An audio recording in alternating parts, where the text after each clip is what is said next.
गोटे मास पर निजको चिन्ह पारिबनी मु आज तुमको एमिति अभ्यास दबाको जाउछि। 1 छोट आरंभ बड़ा परिवर्तन। बड़ चेंज सब छोट स्टेप रु हुए। 5 minute study 5 minute workout consistency ही मैजिक। 2 गोटे खराब अभ्यास को काटंतु। सक्सेस को मिसाइबा पूर्व फेलियर को काटिया दरकार।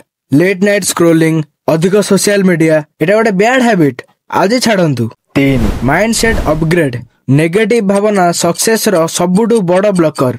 सकाळ उठी निजको कहंतु मु आज भल हेबी देखिबो तुमरा से दिन बहुत भल रे जीवो। 4 भल लोकंक सहित रुहंतु। जहा संगरे तुमे रह सेमानकर माइंडसेट आपन को इफेक्ट करे। टॉक्सिक सर्कल को छाड़िबा साहस लगे बट इट्स वर्थ इट कारण जदि तुमे से सांग सहित रहिबो जे मद पिउछि ताहले नेक्स्ट मदुआ तमे हेबो। आउ जदि से सांग सहित रहिबो जे बिजनेस करूछि ताहले नेक्स्ट बिजनेसमैन तमे हबो। 5 प्रोग्रेस को काटंतु। सबुदिन गोटे मिनिट निजको कहंतु आज मु कोन सिखिली कोन भूल कली कोन सुधारिबी। एही छोट अभ्यास जीवन को पलटि देउछि। आपण किछि अभ्यास तो सिखिले आउ जदि से अभ्यास द्वारा जदि किछि भूल हुए ताहले तुम सक्सेस को 10x स्लो करिदबो। मिस्टेक को जानिया गले तळे रिलेटेड वीडियो को देखंतु।